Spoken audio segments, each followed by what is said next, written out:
Once, I had to separate experiences where I met girls online who turned out to be younger than they had claimed. The first time, a girl sent me photos of her older sister, who was about my age. When we finally met for our first date, I immediately realized that the girl in front of me was not the one in the pictures. She was barely 18 and looked completely different. She quickly apologized and explained that she had been sending me her sister's photos. The age difference wasn't a huge issue, since she had just turned 18 a few days before our meeting, meaning nothing illegal had happened. We actually stayed friends for a few years after that. The second time was my last attempt at online dating. I was a third-year university student, and for several weeks, I had been chatting with a girl from another state. She told me she was 19, while I was 20, and her photos showed a beautiful red-haired girl, so I eagerly kept the conversation going despite the distance. Then, out of nowhere, she announced that she was taking a bus to my university and planned to spend the weekend with me. When I met her at the bus station, I barely recognized her. She vaguely resembled the girl from the pictures, but she looked much younger, like she could be the daughter of the girl I had seen online. I decided to be polite, but quickly realized that taking a girl who looked about 14 to 16 to university parties was a terrible idea. I told her there were no parties that weekend and instead took her to my parents' house, where she could stay safely until Sunday and then go home. The next evening, while we were sitting on the floor watching a movie, my parents' phone rang. I picked up and heard a panicked woman sobbing, begging me to tell her where her daughter was and if she was safe. That's when it hit me: I was harboring a runaway teenager. I handed the phone to the girl so she could talk to her mother, quickly packed up her things, and loaded them into my car. It turned out her mother had tracked down my phone number and had already driven to my university to search for her daughter. I reassured her that I would bring the girl back to campus right away so she could pick her up. We didn't even make it out of the driveway before police cars pulled up. One officer took one look at me, then at the girl, and asked, "Is this her?"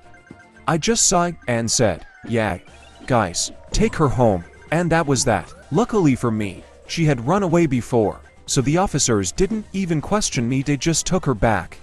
A few moments later, my mother came outside, confused about why there were police in our driveway, and I had to explain the entire situation to her.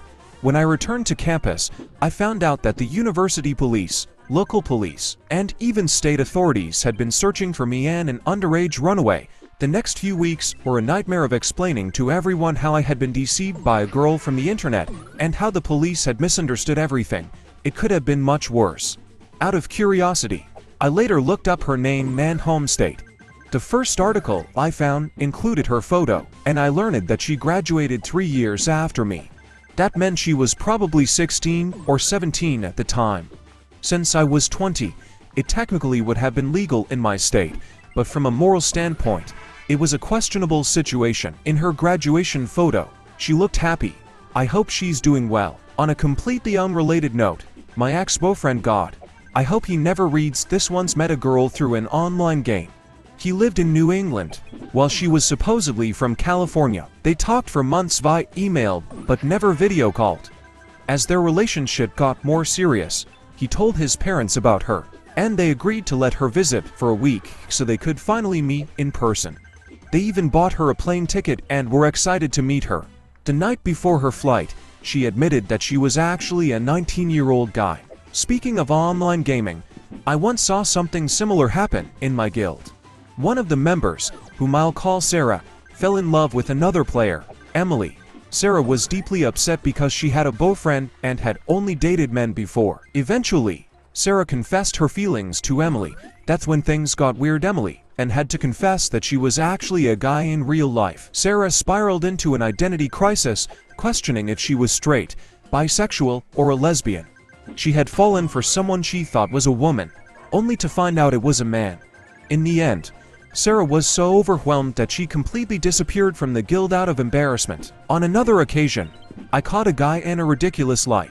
He claimed to be a Marine deployed overseas and constantly posted photos with captions like "I'm in Afghanistan," but the images were all different sizes and in terrible resolution.